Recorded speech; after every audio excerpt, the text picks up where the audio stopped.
A message from Iranian Foreign Minister Mohammad Javad Zarif to the world. He says we will continue to seize tankers in the Persian Gulf as we see fit.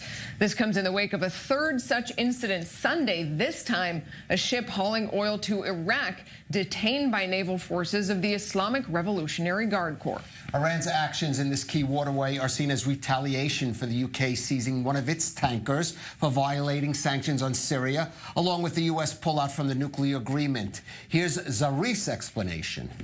The important point is that we have sometimes neglected some of the breaches to maintain safety of the Persian Gulf, in accordance with carrying out our duty. Now, we find no reason to be negligent against England unlawfully participating in piracy. Therefore, what we have done was not a counteraction, but rather not neglecting this breach.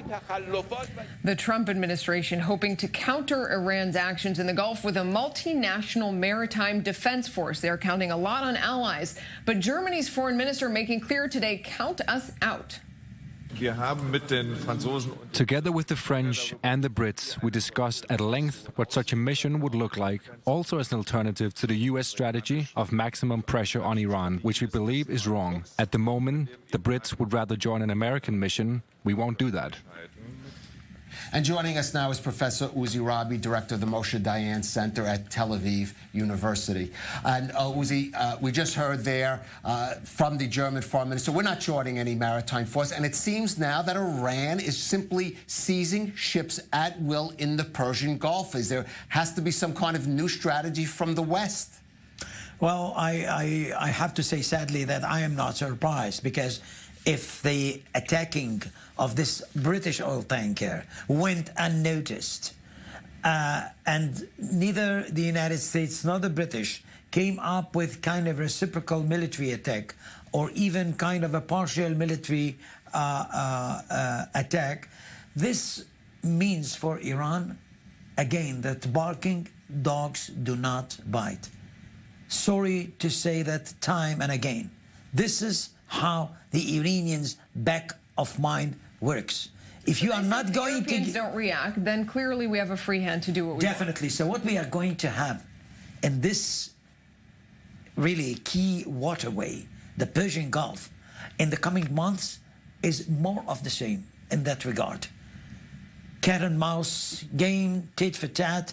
This is gonna be the story in the Middle East or in the Persian Gulf in the coming months. What should be paid attention to, though, is whether the Americans, on top of the economic sanctions, where they have to be very consistent with, are going to promote the issue of this multinational force.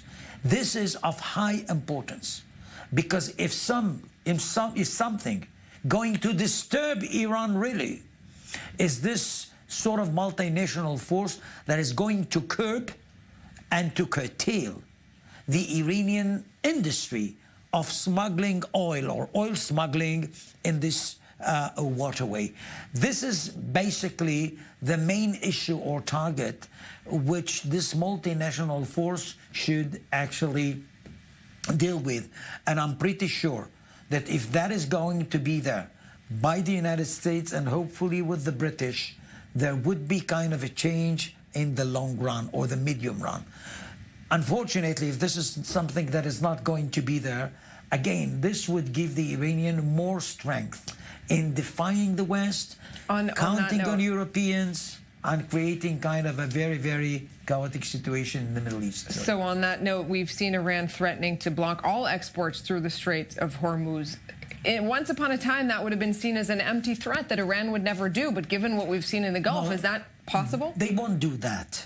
Not a total block. But I'm definitely sure that they actually found this seizing of oil tankers here and there as kind of a wonderful strategy by which to defy the West, not be responded militarily speaking.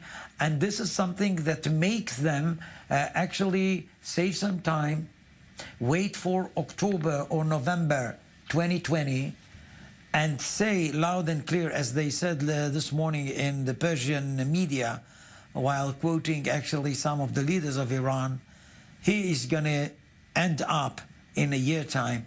We are here forever.